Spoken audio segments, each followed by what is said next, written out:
నమస్తే నందేవి, welcome to story board. దేశంలో 10 ఏళ్ల తర్వాత బీజేపీకి వ్యతిరేకంగా మెజార్టీ ప్రతిపక్షాలన్నీ ఒక్కటైనట్టు కనిపించింది.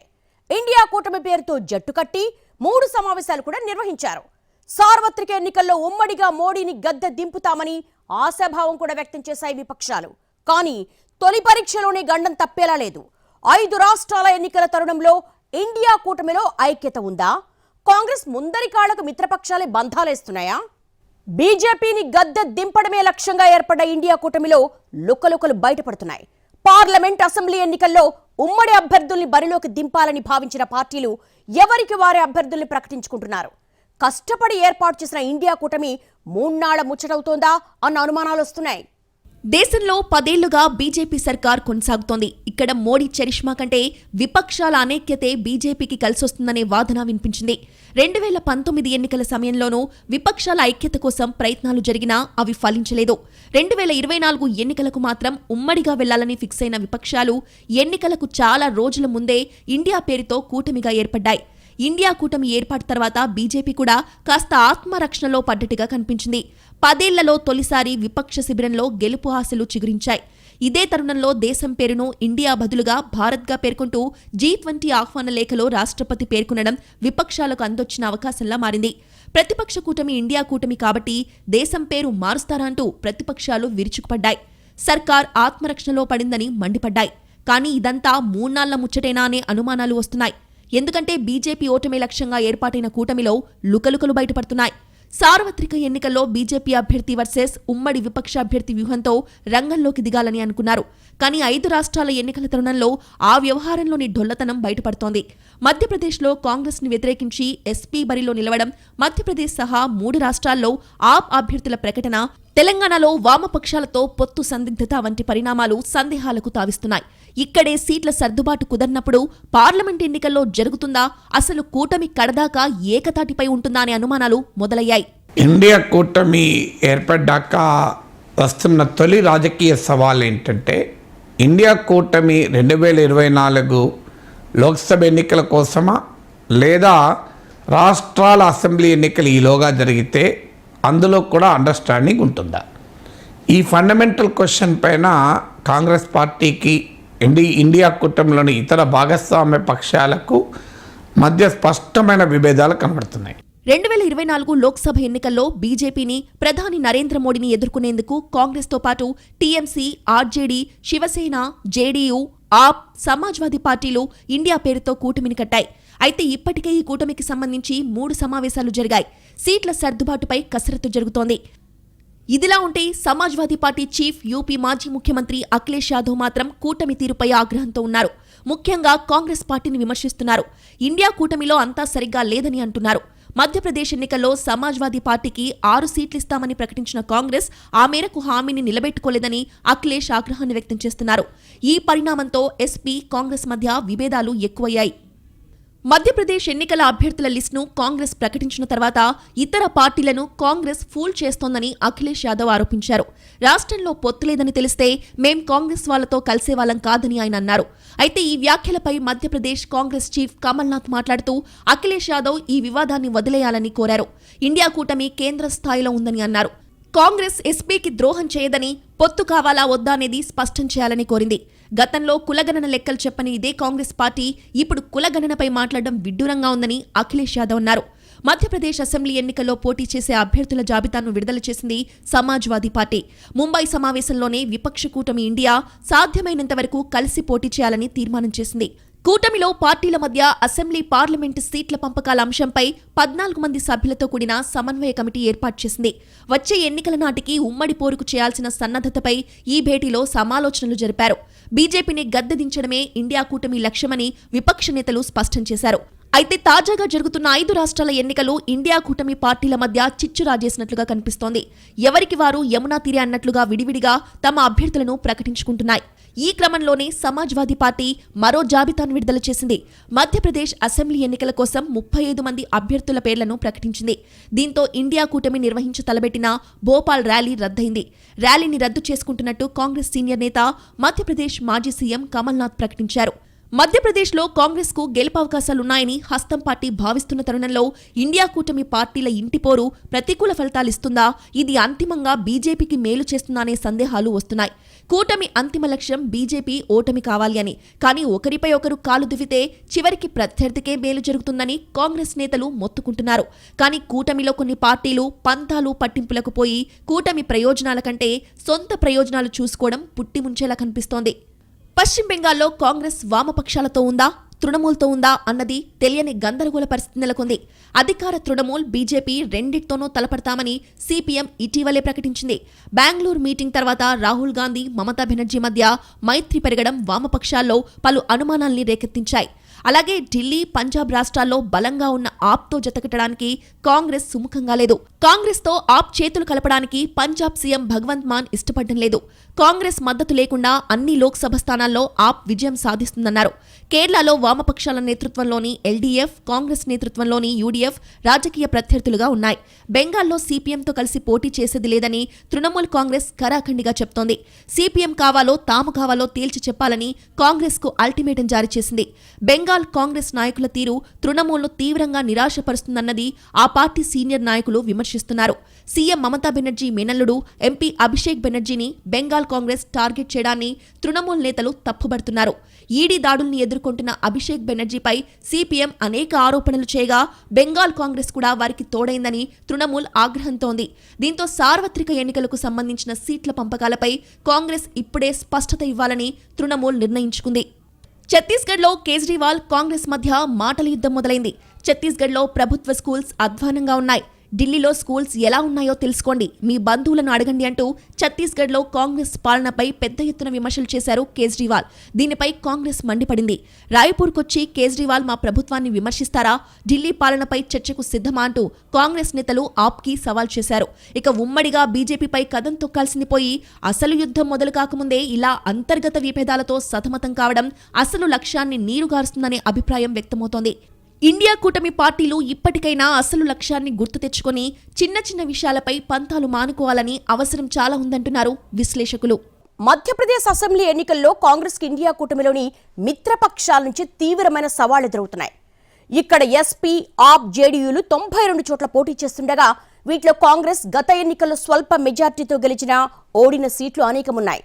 మధ్యప్రదేశ్ అసెంబ్లీ ఎన్నికల పోరు రసవత్తరంగా మారింది. బీజేపీ అధికారాన్ని నిలబెట్టుకునేందుకు తీవ్రంగా శ్రమిస్తుండగా ఈసారైనా గెలిచి అధికారాన్ని తిరిగి అందుకోవాలన్న కసితో కాంగ్రెస్ శ్రేణులు పనిచేస్తున్నాయి. అయితే ఇక్కడ కాంగ్రెస్కు ఇండియా కూటమిలోని తన మిత్రపక్షాల నుంచే ప్రతికూల పరిస్థితులు ఎదురవుతున్నాయి. కాంగ్రెస్ ఏకపక్షంగా అభ్యర్థుల్ని ప్రకటించడాన్ని తీవ్రంగా విభేదించిన సమాజ్వాదీ పార్టీ తమ అభ్యర్థుల్ని బరిలోకి దించింది.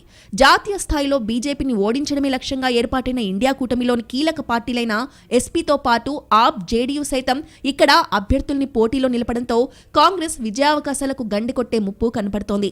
బీజేపీ, కాంగ్రెస్ మధ్య నువ్వా నేనా అన్నట్టుగా సాగే ఈ ద్విముఖ పోరులో ఎస్పీ, ఆప్, జేడీయూ నుంచి 90 మందికి పైగా అభ్యర్థులు బరిలో ఉండడంతో కాంగ్రెస్ గెలుపు ఆశలపై నీళ్లు చల్లే ప్రమాదం ఉందని రాజకీయ విశ్లేషకులు అంచనా వేస్తున్నారు. మధ్యప్రదేశ్లో మొత్తం 230 నియోజకవర్గాలుండగా కాంగ్రెస్, బీజేపీ మధ్యే ప్రధాన పోటీ. కానీ 92 స్థానాల్లో ఇండియా కూటమిలో తన మిత్రపక్షాలైన ఎస్పీ, ఆప్, జేడీయూలను సైతం కాంగ్రెస్ ఎదుర్కోవాల్సి రావడం పెను సవాలుగా మారింది. ఎస్పీ, ఆప్, జేడీయూ పోటీలో ఉన్న 92 స్థానాల్లో గత ఎన్నికల్లో కాంగ్రెస్ అతి స్వల్ప తేడాతో గెలిచినా ఓడిన స్థానాలు అనేకం ఉండటమే ఇందుకు కారణం. 2018 ఎన్నికల్లో కాంగ్రెస్ పార్టీ ఈ 92 స్థానాల్లో 15 చోట్ల స్వల్ప మెజారిటీతో గట్టెక్కగా 6 చోట్ల స్వల్ప ఓట్ల తేడాతోనే ఓటమి పాలైంది. వచ్చే ఏడాది జరగబోయే సార్వత్రిక ఎన్నికల్లో మోడీ సర్కార్ను ఓడించేందుకు విపక్షాలన్నీ ఏకతాటిపైకొచ్చాయి. ఇండియా కూటమి ఇప్పటి వరకు 3 సార్లు సమావేశాలు నిర్వహించడంతో పాటు సమన్వయ కమిటీని సైతం ఏర్పాటు చేసుకుంది. అయితే లోక్సభ సమరానికి సెమీఫైనల్స్ గా భావించే 5 రాష్ట్రాల అసెంబ్లీ ఎన్నికల్లో కలిసి పోటీ చేసే అంశంపైన గతంలో కొంతమేర చర్చలు జరిగినా అవి వర్కౌట్ కాలేదు. అసెంబ్లీ ఎన్నికల్లోనూ ఇండియా కూటమి కలిసి పోటీ చేయాలా వద్దా అనే అంశంపై భిన్నాభిప్రాయాలున్నాయి. సీట్ల సర్దుబాటు కేవలం లోక్సభ ఎన్నికల వరకేనని కాంగ్రెస్ చెప్తుండగా ఏ ఎన్నికల్లోనైనా సరే బీజేపీని కలిసికట్టుగా ఓడించడమే లక్ష్యమని మరికొన్ని పార్టీలు అభిప్రాయపడుతున్నాయి. ఈ తరుణంలో మధ్యప్రదేశ్ అసెంబ్లీ ఎన్నికల్లో కాంగ్రెస్, సమాజ్వాదీ పార్టీల మధ్య విభేదాలు తెరపైకి రావడం, తమకు ఒక్క స్థానం కూడా కేటాయించకుండా కాంగ్రెస్ ఏకపక్షంగా వ్యవహరించిందని పేర్కొంటూ ఎస్పీ చీఫ్ అఖిలేష్ కాంగ్రెస్ పై విమర్శలు గుప్పించడంతో ఇండియా కూటమిలో లుకలుకలు బయటపడ్డాయి. ఈసారి అధికారంలోకి వస్తామని గంపెడాసలు పెట్టుకున్న కాంగ్రెస్ కు ఇండియా కూటమిలోని తన మిత్రపక్షాల నుంచి ఇబ్బందులు తప్పేలా లేవు. బీజేపీతో నువ్వా నేనా అన్నట్టుగా తలపడుతోన్న కాంగ్రెస్ కు తాజా పరిణామాలతో ఆప్, సమాజ్వాదీ పార్టీ, జేడీయూ నుంచి పోటీ ఎదుర్కోవాల్సి రావడం కత్తి మీద సామేనని చెప్పొచ్చు. గత ఎన్నికల్లో కాంగ్రెస్ కేవలం 121 ఓట్ల తేడాతో గెలిచిన గ్వాలియర్ సౌత్ సీట్లో ఈసారి ఆప్ బరిలో నిలిచింది. అలాగే 578 ఓట్ల మెజారిటీతో కాంగ్రెస్ గెలుచుకున్న జబల్పూర్ నార్త్ నుంచి జేడీయూ తమ అభ్యర్థిని పోటీలో పెట్టింది. 2018లో కాంగ్రెస్ త్రుటిలో ఓడిపోయిన 6 నియోజకవర్గాల్లో కాంగ్రెస్ పార్టీ విజయావకాశాలు ఈసారి దెబ్బతినే అవకాశం ఉంది. వీటిలో మైహర్ సీట్ ఒకటి. గత ఎన్నికల్లో ఇక్కడ కాంగ్రెస్ అభ్యర్థి కేవలం 2984 ఓట్లతో బీజేపీ చేతిలో ఓడిపోయారు. అప్పుడు సమాజ్వాదీ పార్టీకి ఇక్కడ 11202 ఓట్లు రాగా ఆమ్ ఆద్మీ పార్టీకి 1795 ఓట్ల చొప్పున పోలయ్యాయి. ఈ ఎన్నికల్లోనూ ఆ రెండు పార్టీలు బరిలో ఉన్నాయి. అలాంటి సీట్లలో సింగరౌలి కూడా మరొకటి. గతెన్నికల్లో కాంగ్రెస్ కేవలం 3726 ఓట్ల తేడాతో బీజేపీ చేతిలో ఓటం పాలైంది. ఇక్కడ ఆప్కు 32167 ఓట్లు, సమాజ్వాదీ పార్టీకి 4680 ఓట్లు వచ్చాయి. ఈసారి కూడా రెండు పార్టీలు ఇక్కడి నుంచి బరిలో నిలవడం కాంగ్రెస్ కు దెబ్బే. సమాజ్వాదీ పార్టీ ప్రస్తుతం బరిలో దించిన స్థానాల్లో 19 సీట్లు గత ఎన్నికల్లో కాంగ్రెస్ గెలుచుకున్నవే.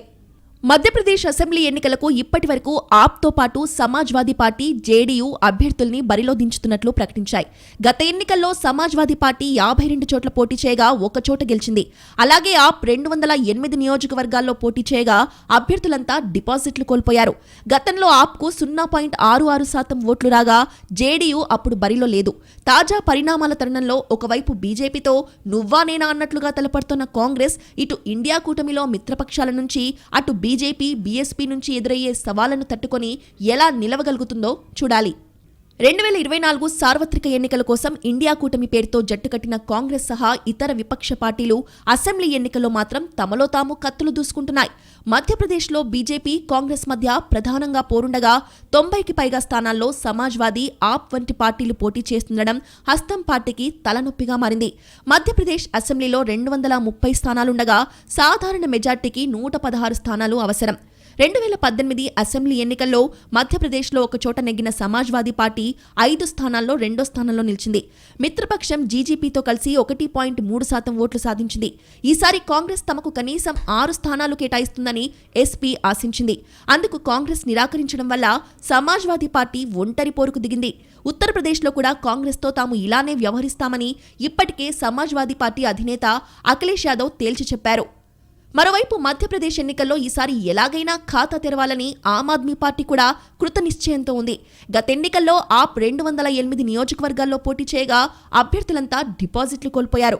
మొత్తంగా ఆ ఎన్నికల్లో ఆమ్ ఆద్మీ పార్టీకి 0.66% ఓట్లు వచ్చాయి. అయితే వింధ్య ప్రాంతంలోని సింగ్రౌలి మేయర్ ఎన్నికల్లో మధ్యప్రదేశ్ ఆప్ అధ్యక్షురాలు రాణి అగ్రవాల్ విజయం సాధించారు. తద్వారా బీజేపీ ఆధిపత్యానికి గట్టిగా సవాల్ విసిరారు. ఆ విజయం ఆమ్ ఆద్మీ పార్టీలో కొత్త ఉత్సాహాన్ని నింపింది. ఇప్పటికే ఆమ్ ఆద్మీ పార్టీ తరపున ఢిల్లీ, పంజాబ్ సీఎంలు మధ్యప్రదేశ్లో విస్తృతంగా ప్రచారం నిర్వహించారు. గత ఎన్నికల్లో పోటీ చేయని జేడీయూ కూడా మధ్యప్రదేశ్లో ఈసారి అభ్యర్థులను పోటీకి దింపింది. మధ్యప్రదేశ్లో మిత్రపక్షాలు ఆమ్ ఆద్మీ పార్టీ, సమాజ్వాదీ పార్టీ నుంచే కాంగ్రెస్కు ఎక్కువగా ముప్పుంది. ఆయా చోట్ల ప్రభుత్వ వ్యతిరేక ఓటు చీలితే అది కాంగ్రెస్ పార్టీ విజయావకాశాలను దెబ్బతీసే అవకాశం ఉంది. ఈ పరిస్థితి మంచిది కాదని ఇండియా కూటమిలోని నేషనల్ కాన్ఫరెన్స్ ఉపాధ్యక్షుడు ఒమర్ అబ్దుల్లా ఆవేదన వ్యక్తం చేశారు. ఇండియా కూటమి బలంగా లేకపోవడం దురదృష్టకరం. కూటమిలో అంతర్గత సమస్యలు ఉన్నాయి. ముఖ్యంగా ఎన్నికలు జరుగుతున్న 4-5 రాష్ట్రాల్లో ఇలా ఉండాల్సింది కాదు. సమాజ్వాదీ, కాంగ్రెస్ యూపీలో అన్ని సీట్లలో పోటీ చేస్తామని చెప్తున్నాయి. ఈ రెండు పార్టీల మధ్య ఇలాంటి పోరు కూటమికి మంచిది కాదు. దీంతో కూటమి అసలు లక్ష్యమే దెబ్బతింటుంది. ఇలా పరస్పరం పోటీ చేసుకుంటున్నప్పుడు ఇక కూటమి ఎందుకనేది $1 మిలియన్ ప్రశ్న. అయితే 5 రాష్ట్రాల ఎన్నికల్లో ఎవరికి వారే పోటీ చేస్తున్నా సార్వత్రిక ఎన్నికల్లో మాత్రం ఇండియా కూటమి పార్టీల మధ్య సీట్ల పంపిణీ ఫార్ములాను ఖరారు చేస్తామని కాంగ్రెస్ చెప్తోంది. ఇందులో భాగంగా మినీ సార్వత్రిక ఎన్నికలుగా భావించే 5 రాష్ట్రాల్లో పోటీకి సై అంటోంది. ఛత్తీస్గఢ్, రాజస్థాన్, మధ్యప్రదేశ్ రాష్ట్రాల్లో పోటీకి సిద్ధమని కేజ్రీవాల్ ప్రకటించారు. మిజోరం అసెంబ్లీ పోల్స్ కోసం కూడా అభ్యర్థుల పేర్లను ఆమ్ ఆద్మీ పార్టీ ప్రకటించింది. ఇలా ఎవరికి వారు సొంత ప్రయోజనాల కోసం మిత్రపక్షాల మీదే పోటీకి దిగితే పరస్పర నష్టంతో పాటు పరోక్షంగా బీజేపీ నెత్తిన పాలు పోసినట్టవుతుందనే వాదన వినిపిస్తోంది. వాస్తవానికి 5 రాష్ట్రాల ఎన్నికల్లో కాంగ్రెస్ కు సానుకూలత ఉందని ఆ పార్టీ గట్టిగా నమ్ముతోంది. కానీ ఇప్పుడు కూటమిలో పార్టీల కారణంగానే గెలిచే సీట్లు కూడా ఓడిపోతే అంతిమంగా సార్వత్రిక ఎన్నికలకు పార్టీకి రావాల్సిన ఊపురాదని హస్తం పార్టీ నేతలు వాపోతున్నారు. తెలంగాణలో కూడా ఇండియా కూటమి పార్టీల మధ్య పొత్తు ఖరారు కాలేదు. సీట్ల సంఖ్య విషయంలో ఏకాభిప్రాయం ఉన్నా ఏ సీట్లు ఇస్తారు అన్న విషయంపై కాంగ్రెస్ వామపక్షాల మధ్య పీట ముడి పడింది. మరి ఈ ముడి వీడుతుందా లేకపోతే చిక్కుముడిగా మారుతుందా అనేది చూడాల్సిందే. తెలంగాణ ఎన్నికల్లో కాంగ్రెస్ తో సిపిఐ సిపిఎం పొత్తు సస్పెన్స్ మాత్రం వీడడం లేదు. సిపిఐకి కొత్తగూడెం, చెన్నూరు ఇస్తామని కాంగ్రెస్ ప్రతిపాదించడం, దానికి సిపిఐ నేతలు ఆమోదం తెలపడంతో అధికారిక ప్రకటనే తరువాయి. సిపిఎంతో మాత్రం ఇంతవరకు అలయన్స్ ఆస్కారం కలిగేలా చర్చలు జరగలేదు. మిర్యాలగూడతో పాటు పాలేరివ్వాలని సిపిఎం కోరింది. పాలేరివ్వడం సాధ్యం కాదని అక్కడ అభ్యర్థిని కూడా కాంగ్రెస్ ప్రకటించింది. దీంతో ఉమ్మడి ఖమ్మం జిల్లాలోనే సీటు కావాలంటున్న సిపిఎంకు వైరా సీట్ ఇస్తారని ప్రచారం జరిగింది. ఒక ఏఐసిసి నేత వైరా ఇస్తామని హామీ ఇచ్చినట్లుగా తమ్మినేని వీరభద్రం తెలిపారు. కానీ కాంగ్రెస్ ఇన్ఛార్జ్ మాత్రం వైరా ఇస్తామని ఎక్కడా చెప్పలేదని, మిర్యాలగూడతో పాటు హైదరాబాద్లోని ఏదో ఒక నియోజకవర్గం కేటాయిస్తామంటూ మాట మార్చారని సిపిఎం రాష్ట్ర కార్యదర్శి తమ్మినేని వీరభద్రం మండిపడ్డారు. పాలేరు సీటు అడిగిన మాట వాస్తవమేనని, కానీ సాధ్యం కాదన్న తర్వాత పట్టుబట్టామన్నది అవాస్తవమని తమ్మినేని స్పష్టం చేశారు. కాంగ్రెస్ క్లారిటీ ఇవ్వకపోవడంతో పాటు పొత్తుపై సీరియస్ గా లేరని ఆయన దుయ్యబట్టారు. మిర్యాలగూడ, వైరా కాకుండా ఇక వేరే సీట్లలో పొత్తుకు ఒప్పుకునేది లేదని, ఒంటరిగా పోటీ చేసేందుకైనా సిద్ధమని తేల్చి చెప్పారు. ఒంటరిగా పోటీకి వెళ్తే పోటీ చేయని స్థానాల్లో ఎవరికి మద్దతివ్వాలో ఆలోచించి నిర్ణయం తీసుకుంటామని చెప్పారు. కాంగ్రెస్ కు సొంత పార్టీలో టికెట్ల కేటాయింపుతో పాటు పొత్తుకు వామపక్షాలకు సీట్లివ్వడం ఒక తలనొప్పిగా మారింది. లెఫ్ట్ ప్రభావం ఉన్న ప్రాంతాల్లో సీటివ్వాలని భావించినా తమ అభ్యర్థులు గెలిచే స్థానాలను వదులుకోలేమని కాంగ్రెస్ నేతలు చెప్తున్నారు. మరోవైపు కామ్రేడ్లకు సీట్లు కేటాయిస్తారని ప్రచారం జరిగిన చోట కాంగ్రెస్ శ్రేణులు ఇవ్వొద్దంటూ ఆందోళన బాటపడుతున్నాయి. మరోవైపు కాంగ్రెస్ తో సిపిఎం దోస్తీ కటిఫైనా తాము మాత్రం కలిసే వెళ్లాలని భావిస్తోంది మరో లెఫ్ట్ పార్టీ సిపిఐ. లెఫ్ట్ పార్టీలకు కేటాయిస్తారని ప్రచారం జరిగిన 4 స్థానాల్లోనూ ఇంకా కాంగ్రెస్ అభ్యర్థులను ప్రకటించలేదు. చెన్నూరు సిపిఐకి ఇస్తారని భావిస్తున్నా కూడా మారిన రాజకీయ పరిణామాల తరుణంలో బీజేపీ నేత వివేక్ వెంకటస్వామి కాంగ్రెస్ లోకి రావడంతో ఆయనకిస్తారని ప్రచారం సాగుతోంది. ఇప్పుడు సిపిఐకి మరొక స్థానం ఎక్కడ కేటాయిస్తారన్నది మరో ప్రశ్న. ఇలా చిక్కుముడలతో సిపిఐ సిపిఎం పార్టీలతో కాంగ్రెస్ పొత్తు వ్యవహారం సాగుతోంది. నవంబర్ 3న వచ్చే నోటిఫికేషన్ నాటికైనా ఈ దోస్తీ కుదురుతుందో లేదో వేచి చూడాలి. ముందు 2 రోజులు వెయిట్ చేద్దాం అనుకున్నాం కదా. ఈ 2 రోజులు వెయిట్ చేసిన తర్వాత నిర్ణయం చేస్తాం. వాళ్ళు అన్నది ఏంటంటే కొత్తగూడెం అండ్ చెన్నూరు అన్నారు. So in principle we to accepted for those 2 and also we asked for Munugode. Majority party నేతలు వామపక్షాలతో పొత్తు అవసరం లేదని అభిప్రాయపడ్డారని కాంగ్రెస్ జాతీయ నేతలు చెప్తున్నారు. తెలంగాణలో సిపిఎంకు మిర్యాలగూడ, భద్రాచలం స్థానాలు, సిపిఐకి మునుగోడు, కొత్తగూడెం స్థానాలు కేటాయిస్తారని తొలుత ప్రచారం జరిగింది. కానీ ఆ తర్వాత సీట్ల లెక్కలు మారాయి. ఇప్పుడు అసలు వామపక్షాలు ఊహించని స్థానాలు ఇవ్వచూపడమే సమస్యగా మారే అవకాశం కనిపిస్తోంది. ఈ పరిస్థితిని కాంగ్రెస్ ఎలా అధిగమిస్తుందనేది కీలకం కానుంది. తెలంగాణలో గతంలో మునుగోడు బైపోల్ సందర్భంగా వామపక్షాలు బీఆర్ఎస్ కు మద్దతిచ్చాయి. అక్కడ బీజేపీ ఓటమే సింగిల్ అజెండాగా పనిచేశాయి. అదే పొత్తు అసెంబ్లీ ఎన్నికల్లోనూ కొనసాగుతుందని భావించాయి. అయితే పొత్తు గురించి బీఆర్ఎస్ తో జరిగిన చర్చలు ఫలించలేదు. సీట్ల లెక్క తేలకపోవడంతో బీఆర్ఎస్ అభ్యర్థుల్ని ప్రకటించేసింది. దీంతో పొత్తు లేదని తేలిపోయింది. ఇక వామపక్షాలు కాంగ్రెస్ వైపు దృష్టి సారించాయి. జాతీయ స్థాయిలో ఇండియా కూటమి ఉంది కాబట్టి అదే తరహాలో రాష్ట్రంలో పొత్తు వర్కౌట్ చేయాలని భావించాయి. సీట్ల సంఖ్య విషయంలో కాంగ్రెస్ వామపక్షాలకు ఏకాభిప్రాయం కుదరడంతో ఇంకేముంది పొత్తే తరువాయి అనుకున్నారు. కానీ అనూహ్యంగా ఏ సీట్లు ఇవ్వాలనేది పెద్ద సమస్యగా మారింది. 5 రాష్ట్రాల ఎన్నికల తరుణంలో ఇండియా కూటమి పార్టీల అసలు రంగు బయటపడుతోంది. కూటమి ఏదో కాంగ్రెస్ కోసం ఏర్పడ్డట్టు మిగతా పార్టీలు భావిస్తున్న పరిస్థితి కనిపిస్తోంది. కూటమి కోసం కాంగ్రెస్ మాత్రమే త్యాగాలు చేయాలని, తాము మాత్రం క్షేత్రస్థాయి వాస్తవాలతో సంబంధం లేకుండా గొంతెమ్మ కోరికలు కోరతామనేలా మిగతా పార్టీలు వ్యవహరిస్తున్నాయి. మధ్యప్రదేశ్లో ఎస్పీకి బలం లేదు. రాజస్థాన్, ఛత్తీస్గఢ్లో ఆప్ సాధించేదేమీ లేదు. అయినా సరే పోటీలో ఉండడం ద్వారా గేమ్ స్పాయిలర్ రోల్ కోసం ప్రయత్నిస్తున్నాయి. కానీ అదేదో ఉమ్మడి ప్రత్యర్థి బీజేపీని ఓడించడానికైతే పర్లేదు. కానీ కూటమి పార్టీల తీరు పరోక్షంగా బీజేపీని గెలుపుబాట పట్టించే ప్రమాదం కనిపిస్తోంది. తెలంగాణలో బీజేపీ ఓటమి కోసం మునుగోడులో బీఆర్ఎస్ అభ్యర్థికి మద్దతిచ్చిన వామపక్షాలు అదే స్టాండ్ అసెంబ్లీ ఎన్నికల్లో కాంగ్రెస్ విషయంలో ఎందుకు తీసుకోవడం లేదనేది $1 మిలియన్ ప్రశ్న. ఇక్కడ కాంగ్రెస్ వామపక్షాలకు చెరో 2 సీట్లు కూడా ఆఫర్ చేసింది. అయినా సరే తాము పట్టిన కుందేటికి 3 కాలన్న చందంగా అడిగిన సీట్లే ఇవ్వాలని పట్టుబడ్డం సబబేనా అనేది ఆత్మపరిశీలన చేసుకోవాల్సిన అంశం. కాంగ్రెస్ అన్ని రకాల సమీకరణాలు బేరీజు వేసుకునే తన నిస్సహాయత వ్యక్తం చేస్తోంది. కానీ వామపక్షాలు మాత్రం తెగేదాకా లాగుతాయా అనే సందేహాలు వస్తున్నాయి. ఇక్కడ వామపక్షాలు సహకరిస్తే కాంగ్రెస్కు మరింత మేలు జరుగుతుంది. కానీ పంతాలకు పోయి పోటీలో ఉండి స్వల్ప స్థాయిలో ఓట్లు చిల్లినా అది ప్రత్యర్థులకు అడ్వాంటేజ్ అవుతుంది. అప్పుడు ఇండియా కూటమి ఏర్పడిన లక్ష్యమే వృధా అవుతుంది. ఇంత కష్టపడి కూటమి కట్టి ఇలా చిన్న సమస్యల్ని పెద్దవి చేసుకుని మధ్యలోనే బ్రేకప్ చెప్పుకుంటారా, పొత్తులో భాగంగా సర్దుబాట్లు చేసుకుని అంతిమ లక్ష్యాన్ని సాధిస్తారా అనేది ఇండియా కూటమి పార్టీలు తేల్చుకోవాల్సిన టైం వచ్చేసింది. 5 రాష్ట్రాల ఎన్నికలు కూటమికి లిట్మస్ టెస్ట్ అని అందరూ భావిస్తున్నారు. కానీ కూటమి పార్టీల తీరు చూస్తుంటే ఆ సీరియస్నెస్ ఆ పార్టీలకు ఉందా అనే ప్రశ్నలు దూసుకొస్తున్నాయి.